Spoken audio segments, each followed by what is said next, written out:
Hello दोस्तों, आशा करता हूँ कि मेरा सारा वीडियोस आप देख चुके हैं। मैं आपका स्नेहासिस पाड़ी मिशन आईएएस का लेक्चरर आपको इस वीडियो में रिसोर्स एंड डेवलपमेंट जो कि 8वीं कक्षा से रिलेटेड है उसके बारे में इन पॉइंट वाइज डिस्कशन करने जा रहा हूँ। रिसोर्स एंड डेवलपमेंट, रिसोर्स मतलब क्या है, उसके बाद डेवलपमेंट मतलब क्या है। रिसोर्स मतलब जो चीज़ बहुत इम्पोर्टेंट होता है। डेवलपमेंट मतलब जो रिसोर्स से हम कुछ नया बनाते हैं उसको डेवलपमेंट भी बोलते हैं, जो कि ह्यूमन रिसोर्स डेवलपमेंट भी बोल सकते हैं।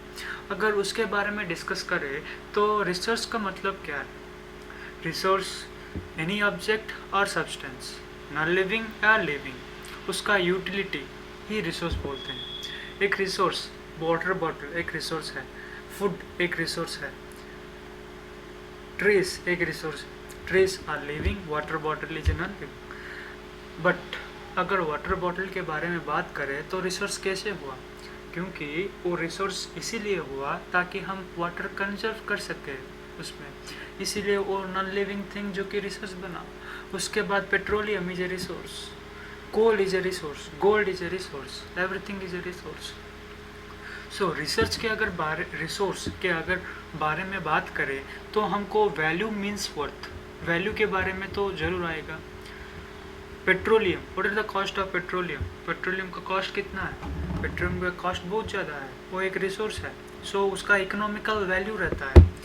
अगर देखें तो ट्रेस एक रिसोर्स है, लेकिन उसका इकोनॉमिकल वैल्यू कुछ नहीं रहता।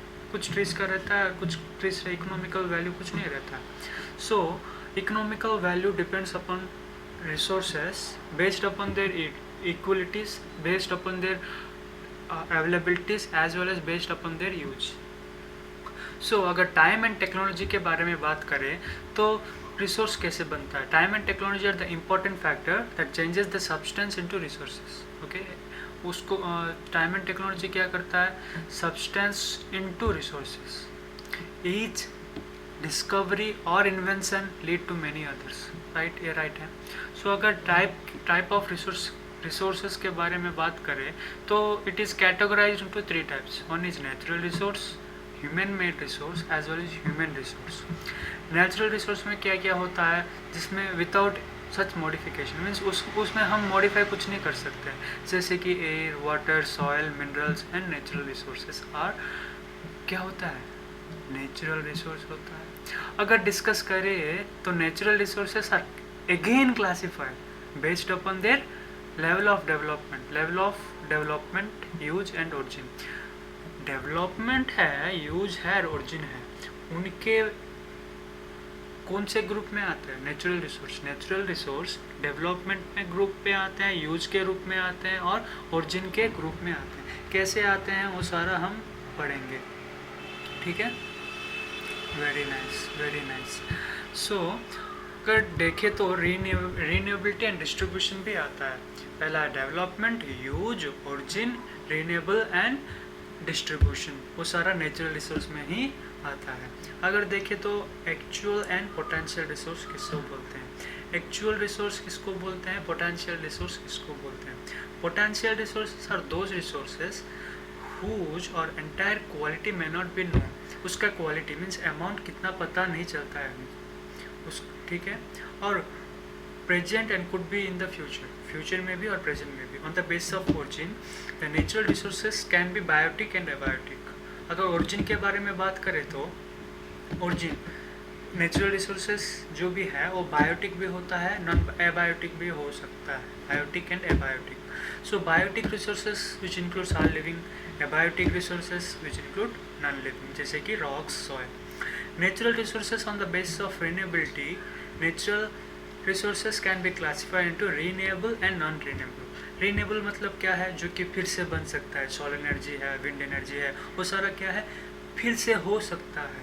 लेकिन नॉन रिन्यूएबल में क्या होता है, वो एक बार हो गया तो फिर से नहीं ला सकते हैं, जैसे कि coal, petroleum and natural gas.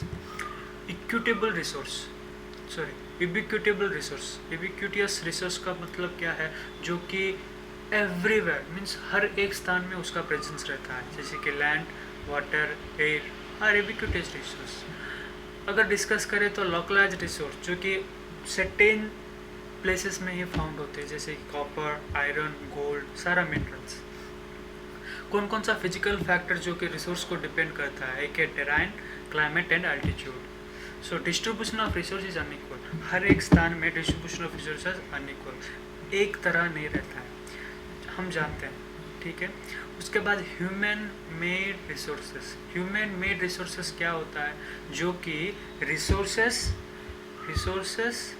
Plus human involvement, plus human का इन्वॉल्वमेंट उसमें रहता है, उसको क्या बोलते हैं?